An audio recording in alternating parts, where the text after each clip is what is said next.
Hello and welcome to the Emerging Tech Horizons podcast. I'm Arun Serafin, Executive Director of NDIA's Emerging Technologies Institute. Today we're going to talk about how industry is experimenting with venture capital to try to combine the best of the commercial and defense sectors by looking at the example of RTX Ventures. We're now in an era where emerging technologies relevant for national security are coming not just from Pentagon research programs, but also from private sector investment in universities and in high-tech startups.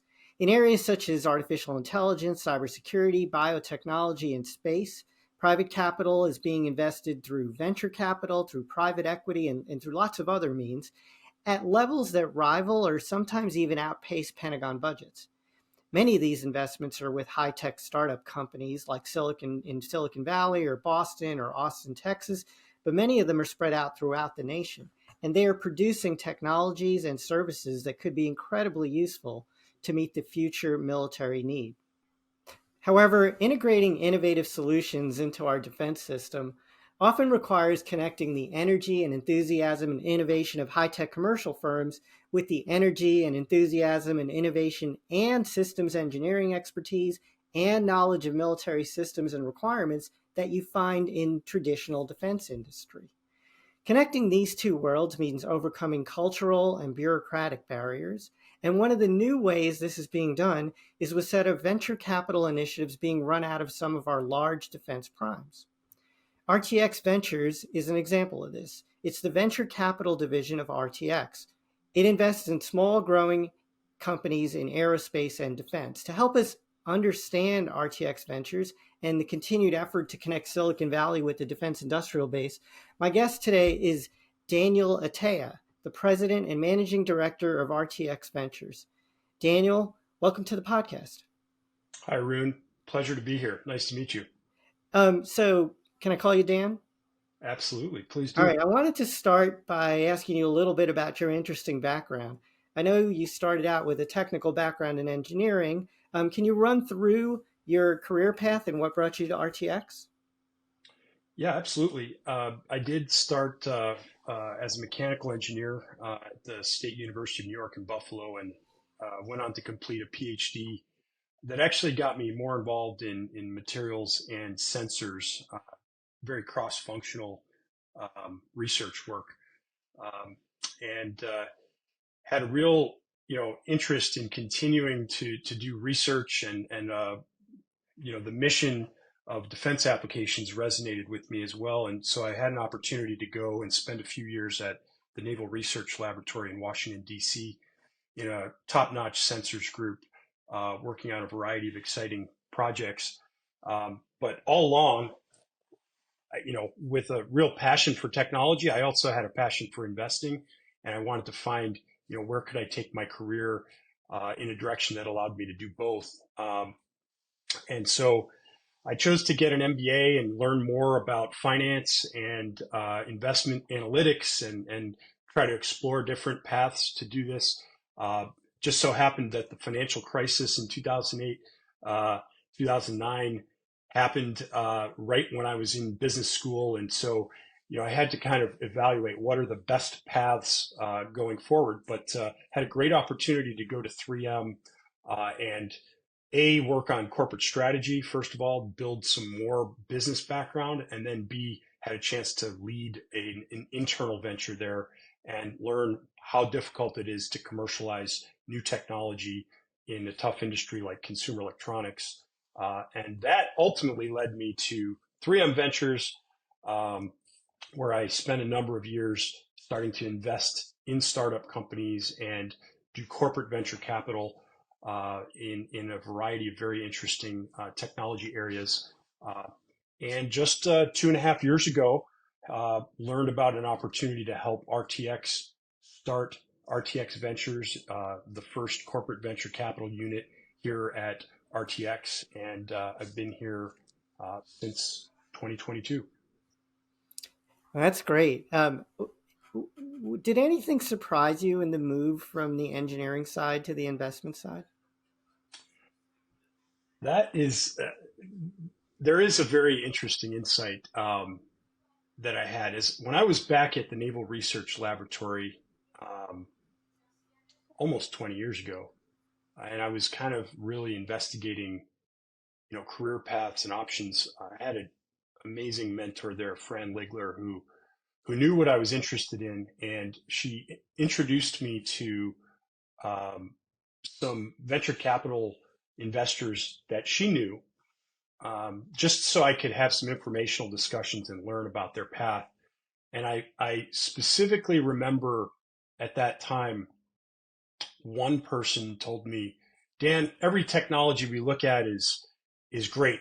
It's not about the technology; it's about the people.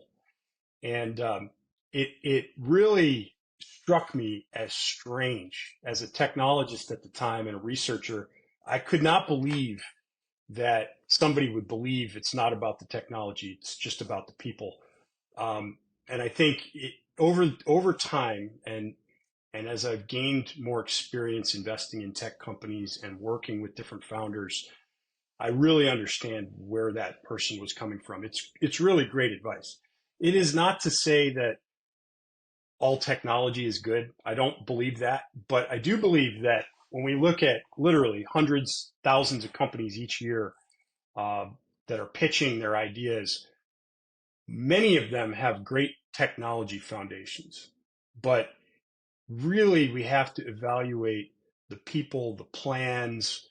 Um, how are they going to be able to adapt over time to meet the challenges of commercializing this technology and finding product market fit and doing the many things beyond tech development that are required for successful transition of technology to product to meet customer needs? And so it's great that you asked that, because I actually talked to my team about that a lot. That situation that I was in when I could not believe it earlier in my career, and now I've really come around to think it's a very important part of what we do when we're deciding which companies to invest in. So, for the listeners who aren't familiar, can you catch us up on what RTX is? And probably everybody knows Raytheon, but not quite caught up with RTX. And then, of course, RTX Ventures within. What's the relationship there? Sure. Well, RTX is the very large aerospace and defense conglomerate, which is comprised of Raytheon as one business unit, but also Pratt and Whitney and Collins Aerospace are the other two business units. And you can think of these three business units as essentially one third of the company, and it's an enormous company where each of these businesses could be their own separate unit. They're all scaled businesses, but they, under the RTX umbrella, bring tremendous synergy um, that spans both aerospace, defense, and commercial applications and customers. And uh, RTX Ventures is now the newly formed corporate venture capital entity that supports the broader businesses and uh, really looks to make investments that are aligned to the direction that we see the aerospace and defense community going over the next decade plus, where we're looking for companies that are developing potentially disruptive technologies and businesses that are going to change the direction of the aerospace and defense industry. We're making investments in these startup companies to support the ecosystem, to really help promote this disruptive innovation, and then to create new opportunities that might come by supporting these companies, where there's many potential ways in which our developed businesses, our tremendous set of engineering talent, our businesses that have tremendous market insights and customer engagements can work with these startups and create new opportunities to generate value for both companies. Yeah, I want to dive into that, but I also just want to, people may not know that one of the founders of Raytheon, which is, like you said, a part of RTX, is also one of the godfathers of American science, right? Vannevar Bush, one of the original founders of Raytheon, also created the Office of Scientific Research and Development, led to the creation of National Science Foundation, things like DARPA, Office of Naval Research, all come from his vision of what American science should look like. And people may not realize he was also one of the founders of Raytheon. It's amazing. Yeah. Yeah, it's a very innovative culture to this day, and I don't think that you know when the standard articles you read in the media really um, allow the public to understand how forward-looking this company is and the leadership is to this day. So, when you're dealing with such dynamic customer needs and ever-changing, evolution of technology and um, what the country needs for national security purposes, et cetera, you can't serve those customers well unless you're at the cutting edge of technology and constantly searching for the next great thing and the next disruptive technology and solution. And so, I'm impressed to see the company embrace that mindset um, and then really embrace a tool like RTX Ventures to help us, explore what new disruptive solutions and technologies are emerging externally through the startup ecosystem. Yeah. I mean, the history of Raytheon be a great podcast in and of itself. Um, Things like, I mean, there's connections with Texas Instruments on Yes, microelectronics. There's connections with BBN.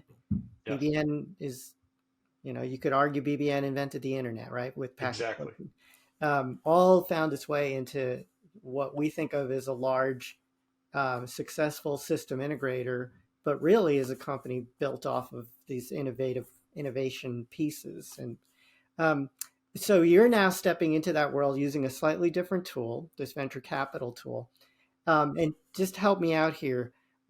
How do I think about the difference between corporate venture capital and maybe traditional venture capital? And then just one more difference is you're not just a corporate venture capitalist, you're a corporate venture capitalist sitting on a company with all of that history, all of those engineers, all of those existing defense and other government and commercial connections. So how do I think about those three different styles of venture capital? So,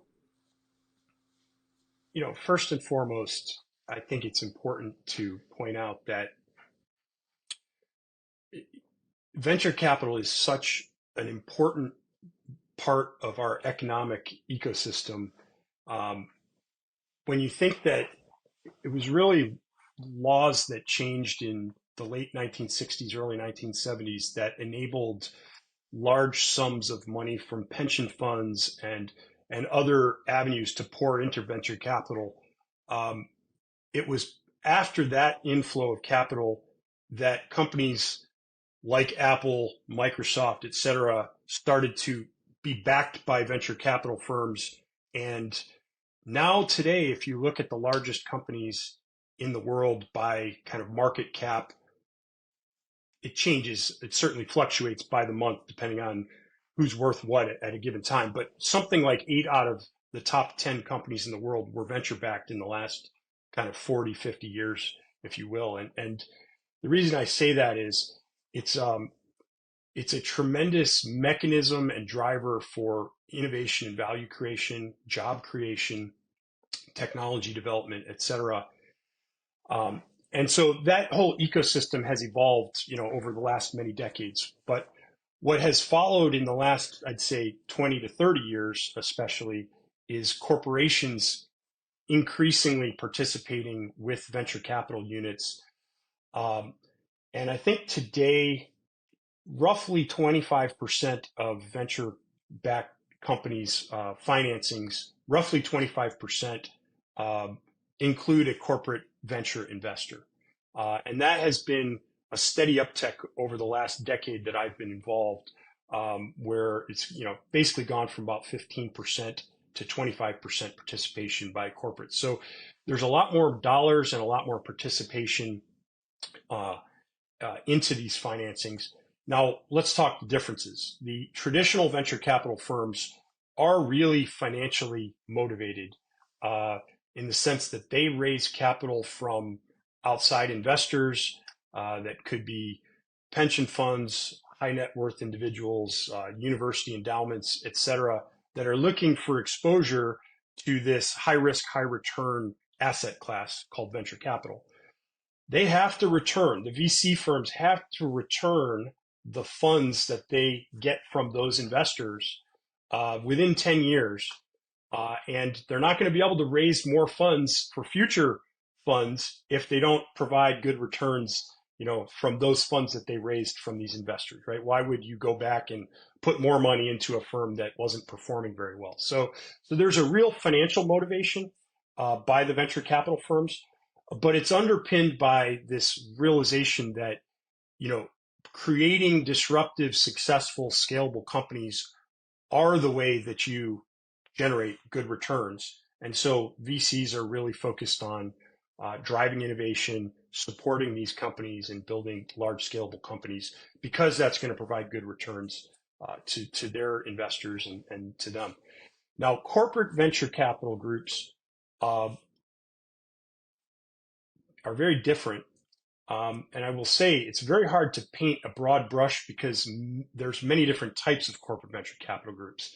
Some are more financially oriented, some are more strategic oriented, and some, like RTX Ventures, understand that a mix is very important. If you're not generating good financial returns as a corporate venture capital group, it's going to be a tough road ahead as a tool within your organization. If you're not investing in companies that are strategically aligned to your organization and to the future of the industry, it's going to be a tough road ahead for you as a corporate venture capital unit. And so the other piece I would say is if you want to partner with companies, it's a good thing to partner with financially successful companies as well. It's hard to partner with companies that are failing. So what we are looking for at RTX Ventures are companies that are really attractive from an investment perspective, that are going to drive strong financial returns. What that does is it attracts venture capital, broadly speaking. We're not going to fund some of these, hardware intensive startup companies solely by ourselves. We need to pool capital with other investors. That means they need to be attractive to other investors to be able to generate money over the next decade that they need to finance themselves. So we assess them from an investment perspective, but then we also look at how do they align strategically to the broader industry and to the needs of aerospace and defense going forward. We're very founder friendly. We're very co-investor friendly. Our group does not try to put other hooks into startup companies. We're really buying stock in these companies, and then we're looking to support them in ways that they need that would be, potentially value creating, tap into our engineering talent, potentially go to market to customers together with our business units. There's many ways that we can work together with these companies, but we want to bring a check. We want to support them in terms of building their business, and then we want to make connections within this 180,000 person organization that are going to be meaningful and help them build their business. Is there a requirement to look at potential companies that have, aerospace and defense market potential, or connect to an existing Raytheon, RTX, Pratt & Whitney effort? Or are you sort of broadly looking at anything under the sun at this point? So, good question. And just to kind of build upon your last question as well, I think you will find some corporate venture groups that require some sort of a tangible connection to the startup prior to making an investment. And we're not set up that way. We don't believe that really works. At the time frames that startup companies raise money and these financings come together, we need to be very agile, and we're built to be agile at RTX Ventures. But we also have a corporate strategy background and business development backgrounds, and we have industry background and technical backgrounds. And so we're wearing these hats as we assess potential investments in real time. So we're very much aware of our company strategy, um, the technology roadmaps that our corporation pulls together, which are directly aligned to the industries that we serve. It's basically saying, what are the needs of the industry in the next 10, 15 years? Where are these industries of aerospace and defense going? And what types of solutions could be disruptive and really meet our customers' toughest needs going forward? Okay, so we understand what those areas are, what those topics are, and we're looking for companies that align. And we absolutely will tap into and talk to internal experts and often connect them to the startup companies before we make an investment, just to say, hey, based on your expertise, where do you see this fitting? And is this, potentially disruptive in your eyes? And that's the type of question that we're asking to ensure strategic alignment. It doesn't mean that there has to be some contract set up between this party and the outside party before we make an investment. It's we're as an investment team really assessing what are the chances in the next several years that something meaningful could come to fruition between companies where we can bring more than just a check, but bring some sort of expertise or talent or new opportunities to this outside company that's going to help them be successful. And then, like I said, ultimately solving the toughest problems that our customers are trying to solve. So for a typical transaction that you're talking about, what does the process look like from the perspective of the company that you're investing in, or maybe the academic organization that you're investing in? How long is that sort of feeling out process? And then are we talking about investments on the scale of 150K like a phase one SBIR, or million plus like phase two, or larger, or all over the map? How does the time and the dollars work in this, in RTX Ventures? Sure. So typically we are investing in, say, Series A companies. Now we have invested in some earlier stage seed startups, but just a couple, and we've invested in some later stage Series C and D companies. But really, Series A and then early Series B are sweet spots for us. And what does that nomenclature really mean? Typically, a Series A or a Series B company is going to be raising something on the order of 10 to $20 million in a financing round. And as I said before, we're not looking to fund these companies solely by ourselves. That's a dangerous practice as an investor. What you want is to work together with other interested investors that bring other strengths to the table as well, and you want to fill that financing round out together. So we will typically write checks somewhere between $2 to $10 million, our typical check sizes, depending on the stage of the company and how much money they're raising and how big is the round and what other investors are participating. And we'll take a portion of that financial risk. And then we're building a portfolio that is, addressing many of the areas. We have kind of, I'd say, 6 key focus areas that we're typically looking at.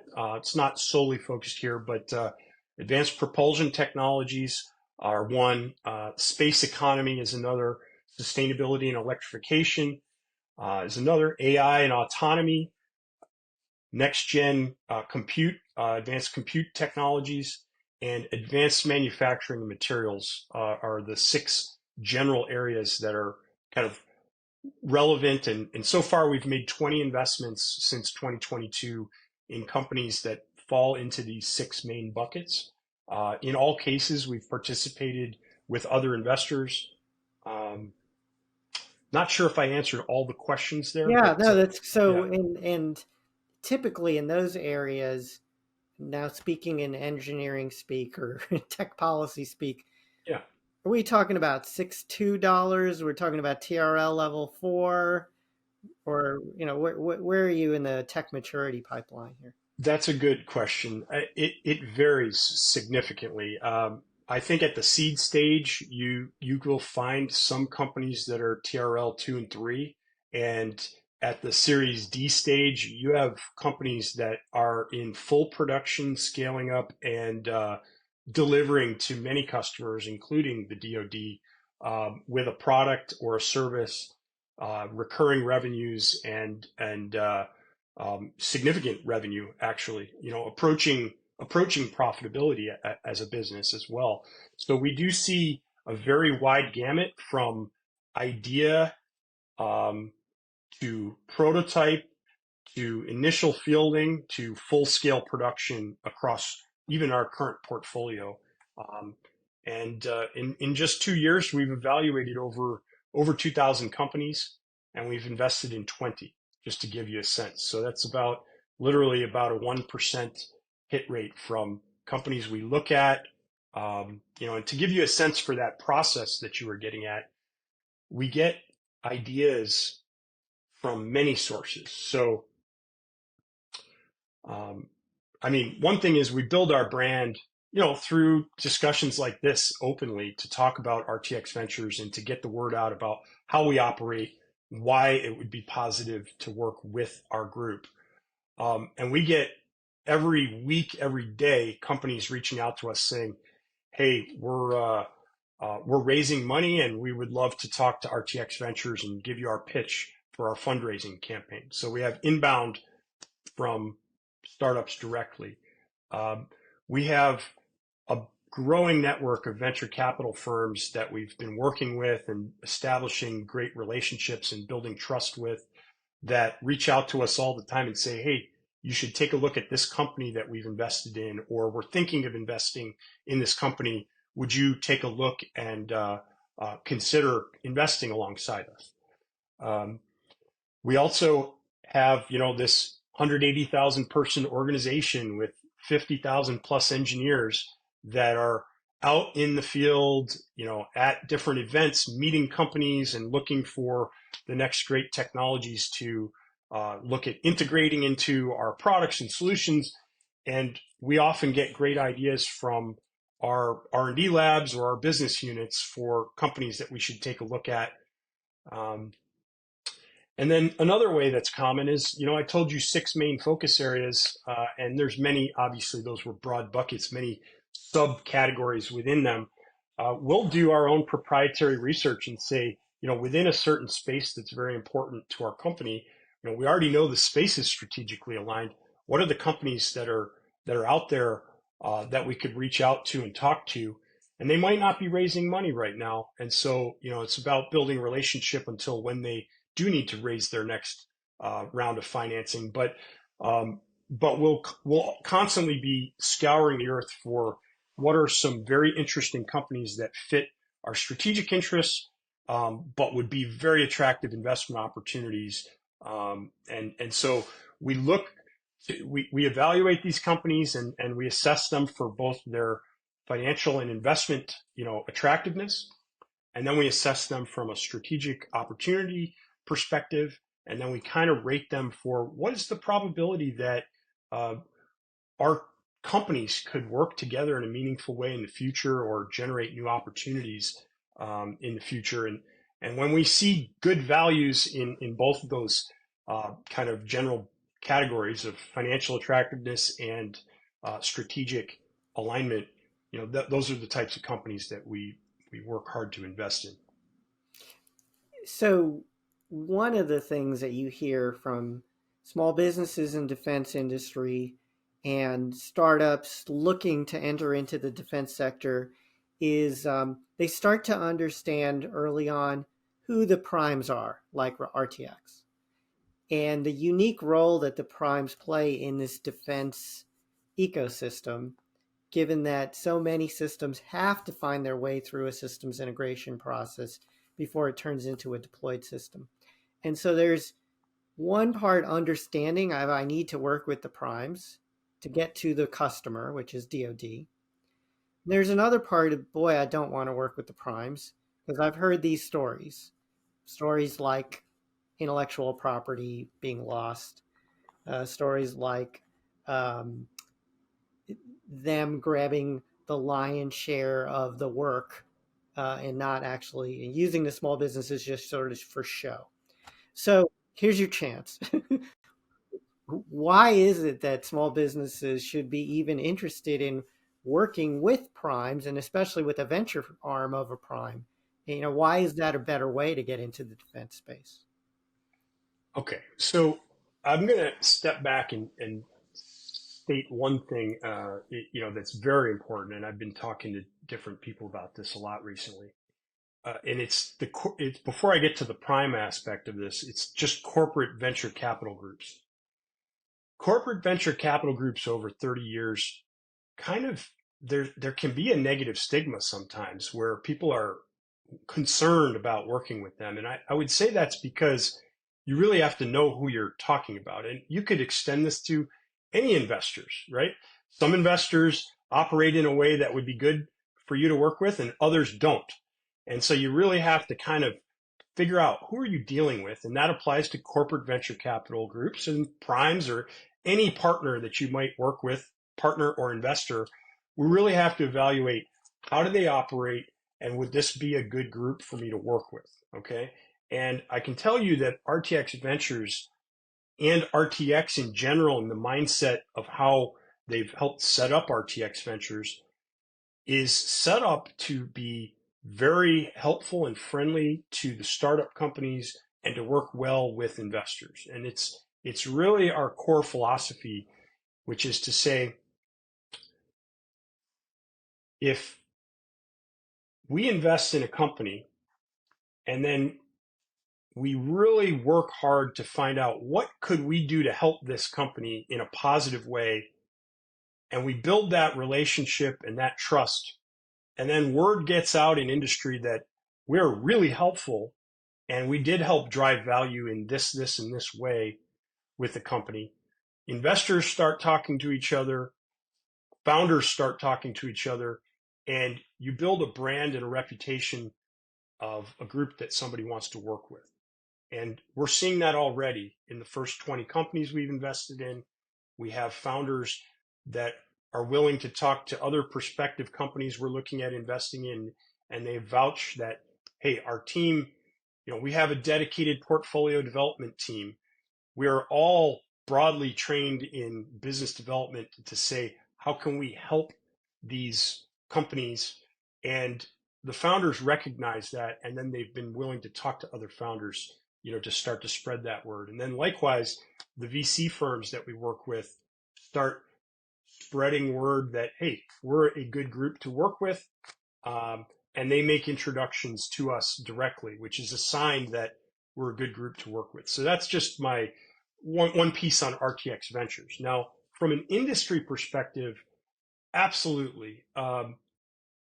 If you're going to build a business, just say selling into the defense space, if we're talking defense, um, you really have to assess with your specific business. Are you capable of um, selling directly to the end customer yourself as a company? Do you have the capabilities, and will you be able to meet the needs of the customer?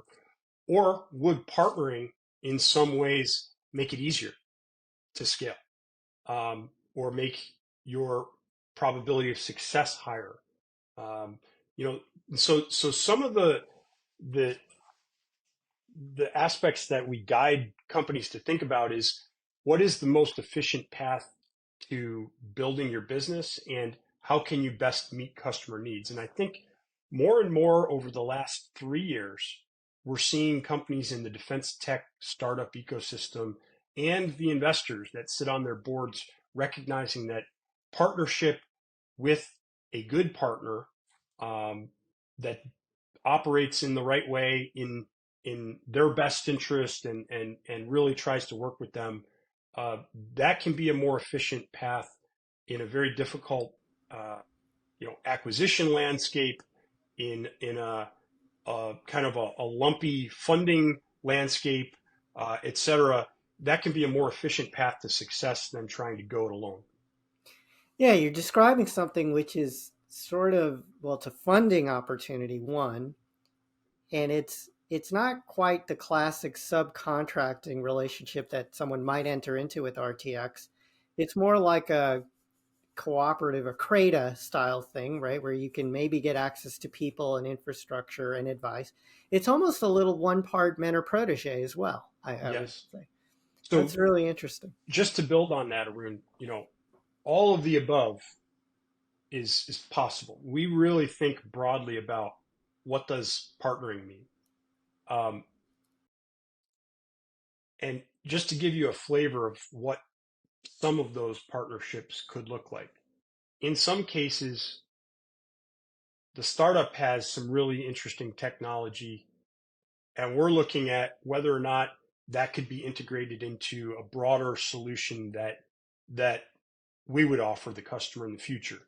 And that can bring great advantages, and success to the startup developing the technology. Vice versa, some companies we've invested in are building platforms that we're not building at RTX. And yet there are some components or technologies or products that can be integrated from RTX into their platform. And that can help make their platform differentiated or achieve certain mission requirements or outcomes that they're looking to tap into with the customer. So you mentioned, contractor, subcontractor. It could go either direction, to be honest. Um, in some cases, we do have a formal mentor-protege relationship, uh, and that's working with the customer as well. In other cases, we jointly are writing proposals to different customers or agencies, um, to look for uh, uh, some sort of a contract that is going to allow the two companies to work together to solve a certain customer interest or need, right? So frankly, the slate is wide open in terms of how can you work together. It can go different directions. There's no, you know, uh, tiered. It's not like somebody's subordinate to the other all the time. There's just you got to address each situation differently and say what makes the most sense for building business and solving customer needs. So we're running out of time. I want to hit a couple more topics. Sure. So let's talk about the customer. It's an interesting customer. Um, the Department of Defense has historically been a little suspicious of anything that it doesn't fund and create and mature itself with its contractors, including RTX. It's trying to get a handle on how to play in this world of venture capital and private equity. So the question is, what do you think of Pentagon efforts so far to play in this space with things like Defense Innovation Unit and Office of Strategic Capital and InQtel on the intelligence side? And the second thing is, what do you wish the government would know or learn about this space, which is different than the traditional defense contractor space, and maybe behave a little differently to help things go along a little better? Yeah. So a lot to unpack there. I think first of all, there's over the last several years been increasing open public discussion um, from the DoD and the government in general about the need to access cutting edge technologies, from our startup community and quote unquote non-traditionals. Um, and I think that's very healthy. And over the last few years, we've seen an acceleration of some of these newer programs with formal funding mechanisms like DIU, Office of Strategic Capital, AppFit program, to name a few, which are also very positive signs and demonstration of increased traction to support these types of efforts. And oh, by the way, I'll bring back the point I made earlier about the power of venture capital and the economic impact that it's had. This is a key strength of the United States. And frankly, if we don't take advantage of this, not only financing mechanism, but it's the mentality and the method by which new technology businesses are built and scaled to massive size, that's a unique advantage to the United States of America and a strength that needs to be utilized for national security purposes in a better way. And I think that the DoD and the government in general are recognizing that and now taking steps to formalize mechanisms. And so, what I would say in addition, what do I think about some of those entities?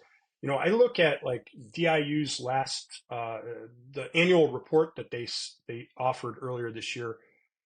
They're demonstrating a lot of progress, and it's easy for naysayers to say, "Oh, but it's only this dollar amount or whatever. That's a drop in the bucket."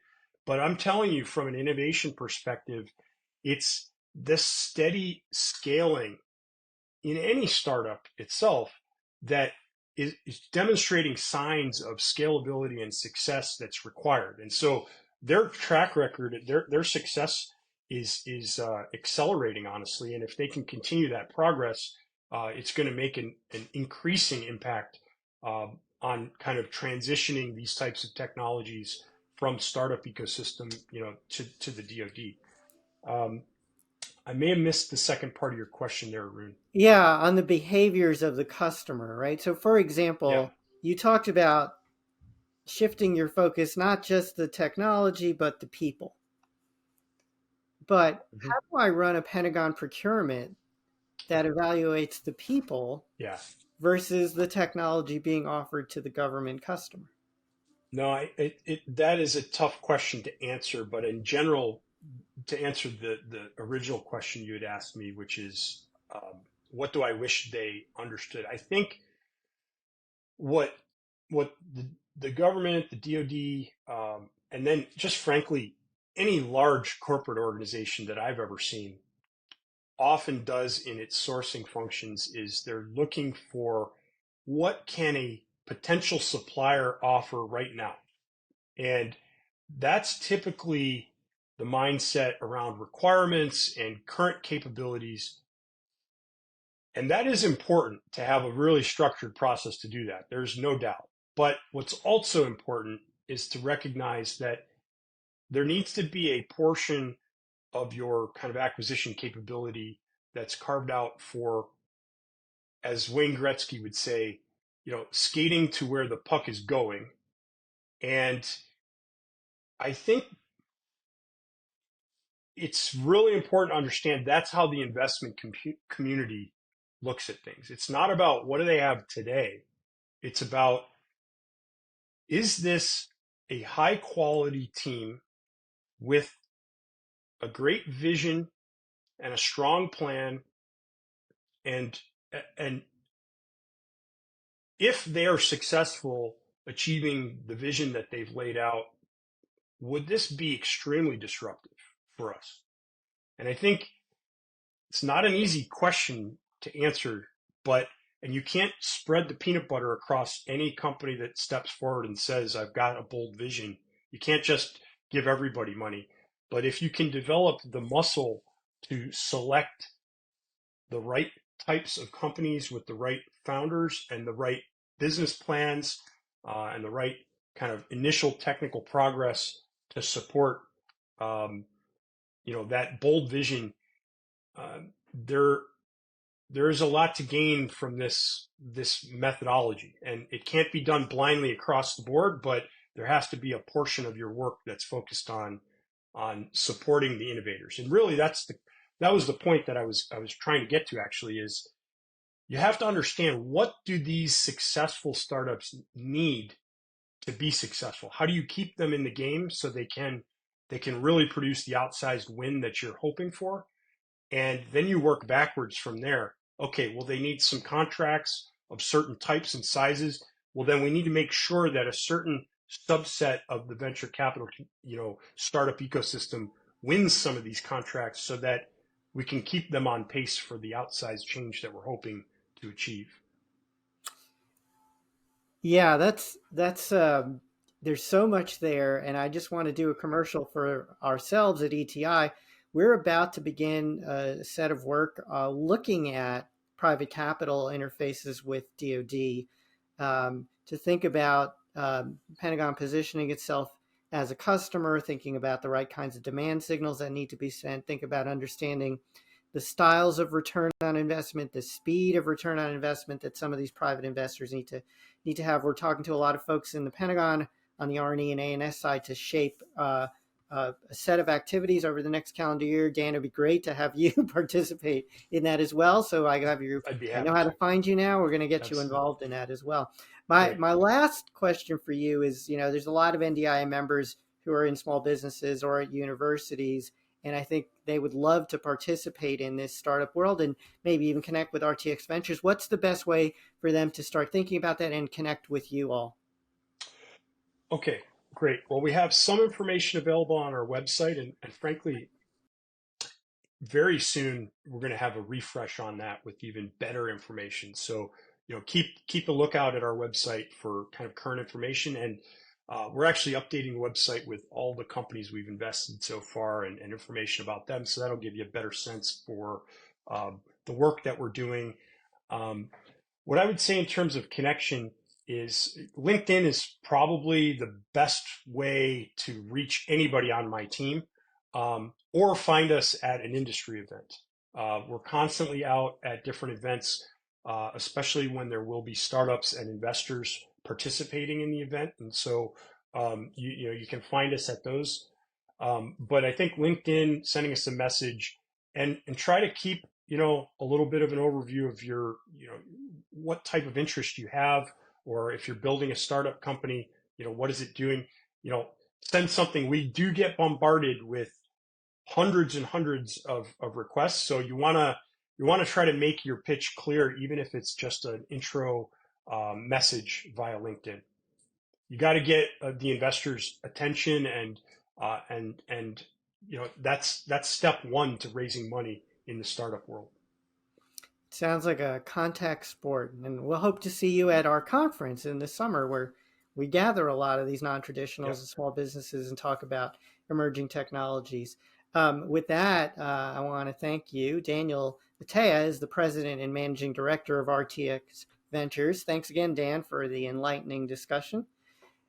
Thanks, Arun. It was great to meet you. Pleasure to be here. Thanks also to RTX for being such a great sponsor of the podcast.